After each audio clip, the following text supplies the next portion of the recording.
Hai murid-murid, topik pada hari ini yang kita akan belajar ialah Bab 3 Pergerakan Bahan Merentasi Membran Plasma, topik 3.2 Konsep Pergerakan Bahan Merentasi Membran Plasma. Pada akhir pembelajaran ini, murid akan dapat pertama, menyatakan ciri bahan yang dapat merentasi membran plasma dari aspek saiz molekul, keketuban molekul, dan cas ion. Kedua, menghuraikan dengan contoh pergerakan bahan merentasi membran plasma bagi pengangkutan pasif dan pengangkutan aktif. Ketiga, membanding dan membezakan antara pengangkutan pasif dan pengangkutan aktif. Apakah ciri-ciri bahan yang dapat merentasi membran plasma? Terdapat 3 faktor umum yang menentukan sama ada sesuatu molekul boleh bergerak merentasi membran plasma, yaitu saiz molekul, keketuban molekul, dan cas ion. Secara amnya, bahan yang merentasi membran plasma dicirikan kepada dua, yaitu bahan larut lipid dan bahan tidak larut lipid. Bahan larut lipid adalah seperti molekul yang tidak berkutub, contohnya asid lemak, gliserol, vitamin larut lemak E, D, I, dan K, dan sebatian steroid. Bahan tidak larut lipid pula boleh dicirikan lagi kepada dua, yaitu molekul kecil dan ion, dan molekul besar. Molekul kecil dan ion adalah seperti molekul yang berkutub, contohnya air, molekul yang tidak berkutub, contohnya oksigen dan karbon dioksida, dan ion-ion seperti ion kalium dan ion natrium. Contoh-contoh bagi molekul besar pula ialah glukosa dan asid amino. Ini adalah lapisan membran plasma. Dua lapisan fosfolipid dan juga protein-protein pengangkut menentukan ciri ketelapan membran plasma. Molekul larut lipid boleh bergerak merentasi membran plasma melalui dua lapisan fosfolipid. Begitu juga dengan molekul kecil yang tidak berkutub seperti oksigen dan karbon dioksida. Bagi molekul kecil dan ion, protein liang diperlukan untuk membantunya merentasi membran plasma. Bagi molekul besar pula, protein pembawa diperlukan untuk membantunya merentasi membran plasma. Pengangkutan pasif dan pengangkutan aktif. Pergerakan bahan merentasi membran plasma berlaku melalui pengangkutan pasif dan pengangkutan aktif. Pengangkutan pasif boleh dibahagi kepada 3 lagi, yaitu resapan ringkas, osmosis, resapan berbantu. Resapan berbantu ini menggunakan protein liang dan protein pembawa. Dalam pengangkutan pasif, bahan-bahan bergerak mengikut kecurunan kepekatan dan pergerakan itu tidak memerlukan tenaga. Manakala dalam pengangkutan aktif, bahan-bahan bergerak melawan kecurunan kepekatan dan pergerakan itu memerlukan tenaga. Mari kita lihat pengangkutan pasif yang pertama, yaitu resapan ringkas. Resapan ringkas ialah pergerakan molekul atau ion dari kawasan berkepekatan tinggi ke kawasan berkepekatan rendah, yaitu molekul bergerak menuruni kecurunan kepekatan sehingga keseimbangan dinamik dicapai. Ingat ya murid-murid, melibatkan pergerakan molekul atau ion. Hal ini berlaku sama ada melalui membran plasma atau tidak. Molekul larut lipid seperti asid lemak dan gliserol, oksigen serta karbon dioksida meresap melalui dua lapisan fosfolipid secara resapan ringkas. Antara contoh resapan ringkas ialah pertukaran gas dalam alveolus, yaitu paru-paru, pertukaran gas semasa respirasi sel, pertukaran gas semasa fotosintesis, dan resapan makanan tercena merentasi bilus usus kecil ke dalam kapilari darah. Pengangkutan pasif yang kedua ialah osmosis. Osmosis ialah proses pengangkutan pasif yang serupa dengan resapan tetapi hanya melibatkan molekul air. Osmosis ialah pergerakan bersih molekul air secara rawak dari kawasan keupayaan air tinggi ke kawasan keupayaan air rendah merentasi membran telap memilih. Raja ini menunjukkan pergerakan molekul air secara osmosis. Molekul-molekul air bergerak merentasi dui lapisan fosfolipid dari kawasan keupayaan air tinggi ke kawasan keupayaan air rendah. Pergerakan molekul air secara osmosis dapat dikaji menggunakan tiup U.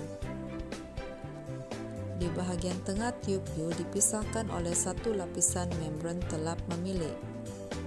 Tiup di sebelah kiri diisi dengan larutan yang mempunyai keupayaan air tinggi, manakala tiup di sebelah kanan diisi dengan larutan yang mempunyai keupayaan air rendah. Aras air pada kedua-dua belah tiup adalah sama di awal eksperimen. Pada akhir eksperimen, kita akan dapat lihat pemerhatian seperti ini. Aras air di kedua-dua belah tiup adalah tidak sama. Hal ini berlaku karena molekul-molekul air bergerak merentasi membran telap memilih dari kawasan keupayaan air tinggi ke kawasan keupayaan air yang rendah, sehinggalah keseimbangan dinamik tercapai.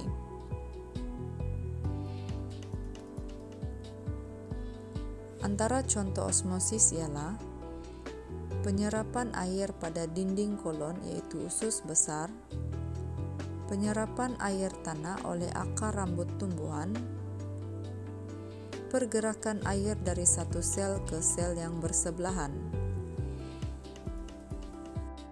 Pengangkutan pasif yang ketiga ialah resapan berbantu. Bahan yang tidak larut dalam lipid seperti ion serta molekul bersaiz besar seperti asid amino dan glukosa tidak dapat bergerak merentasi dui lapisan fosfolipid. Bahan-bahan ini bergerak merentasi membran dengan bantuan protein pengangkut yaitu protein pembawa atau protein liang. Raja ini menunjukkan protein liang dan protein pembawa. Terdapat terusan pada protein liang yang mempunyai ciri dalaman spesifik, manakala protein pembawa mempunyai tapak spesifik yang hanya membolehkannya bergabung dengan molekul tertentu sahaja.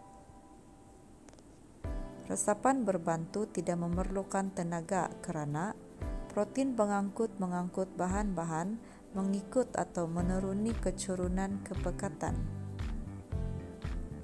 Proses ini berterusan sehingga keseimbangan dinamik tercapai, yaitu apabila kepekatan bahan adalah sama pada kedua-dua belah membran.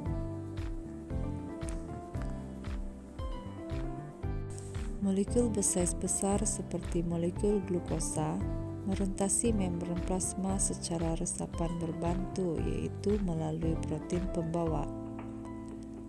Raja ini menunjukkan proses tersebut. Pergerakan molekul glukosa berlaku apabila kepekatan glukosa di luar sel adalah lebih tinggi daripada sitoplasma yaitu dalam sel. Glukosa bergabung dengan tapak spesifik pada protein pembawa. Kemudian, protein pembawa berubah bentuk untuk membolehkan molekul glukosa melalui protein pembawa dan masuk ke dalam sel. Setelah itu, protein pembawa kembali ke bentuk asal dan bersedia untuk mengangkut molekul yang lain. Antara contoh resapan berbantu ialah pergerakan glukosa merentasi membran plasma ke dalam sel darah merah. Sekarang mari kita belajar apakah itu pengangkutan aktif. Pergerakan bahan merentasi membran plasma juga boleh berlaku melalui pengangkutan aktif. Pengangkutan aktif mempunyai ciri-ciri seperti berikut. Yang pertama, Pergerakan bahan molekul atau ion merentasi membran plasma adalah menentang kecurunan kepekatan, yaitu molekul atau ion bergerak dari kawasan yang berkepekatan rendah ke kawasan yang berkepekatan tinggi. Yang kedua, pengangkutan aktif memerlukan tenaga daripada molekul ATP, adenosina trifosfat, yang dijana semasa respirasi sel. Raja ini menunjukkan pengangkutan aktif. Pengangkutan aktif memerlukan protein pembawa spesifik yang mempunyai tapak spesifik untuk bergabung dengan molekul atau ion. Protein pembawa juga mempunyai tapak untuk bergabung dengan molekul ATP. Protein pembawa berubah bentuk apabila kumpulan fosfat pada ATP bergabung kepadanya. Kemudian molekul atau ion bergerak merentasi membran. Pengangkutan aktif mengakibatkan pengumpulan atau penyingkiran molekul atau ion dalam sel. Protein pembawa yang terlibat dalam pengangkutan aktif biasanya dikenali sebagai PAM. Misalnya, dalam sel hewan, protein pembawa yang mengangkut ion natrium keluar sel dan ion kalium ke dalam sel disebut sebagai PAM natrium kalium. Mekanisme PAM natrium kalium digambarkan dalam raja di bawah. Pertama, 3 ion natrium bergabung dengan protein pembawa. Ion-ion natrium tersebut adalah daripada sitoplasma yang mempunyai kepekatan ion natrium yang rendah. Kedua, molekul ATP, adenosina trifosfat, terurai kepada ADP, adenosina difosfat dan P-fosfat. Kumpulan fosfat terikat kepada protein pembawa. Ikatan fosfat itu membekalkan tenaga dan mengubah bentuk protein pembawa, lalu ion natrium diangkut melalui protein pembawa ke luar sel. Seterusnya, 2 ion kalium dari luar sel bergabung dengan protein pembawa. Kemudian kumpulan fosfat meninggalkan protein pembawa.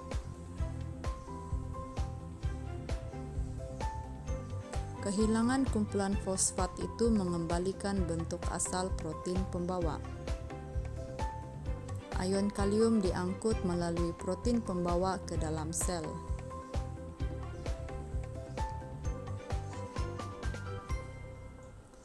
Terdapat sejenis lagi PAM, yaitu PAM proton.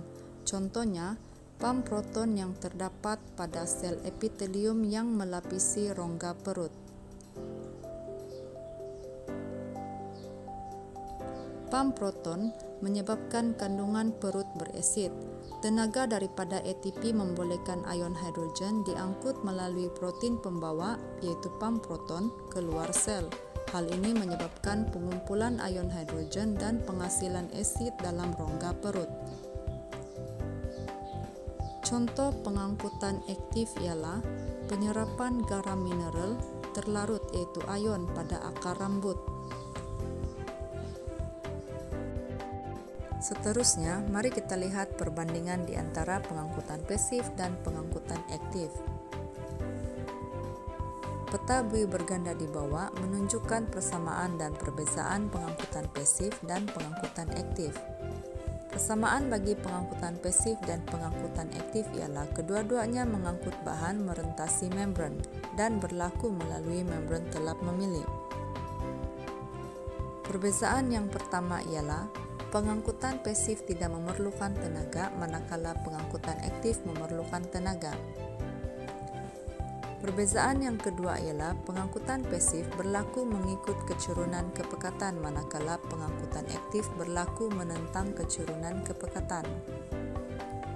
Perbezaan yang ketiga ialah pengangkutan pasif berlaku sehingga keseimbangan dinamik tercapai, manakala pengangkutan aktif berlakunya pengumpulan dan penyingkiran molekul atau ion.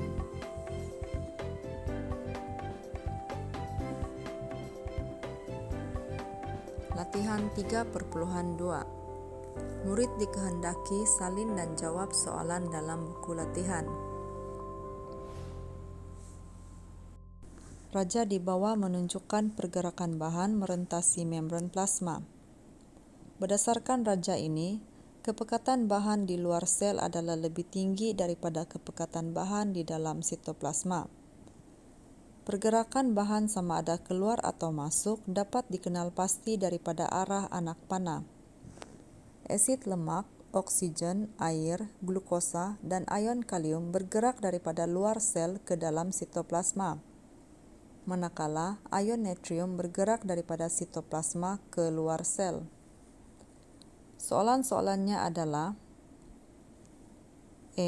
apakah 3 faktor yang menentukan pergerakan bahan merentasi membran plasma? 3 markah. B. Namakan proses pengangkutan A, B, C, D, dan E. 5 markah. C. Nyatakan 2 persamaan dan 2 perbezaan bagi pengangkutan pasif dan pengangkutan aktif. 4 markah. D. Terangkan bagaimana pergerakan molekul glukosa merentasi membran plasma. 3 markah.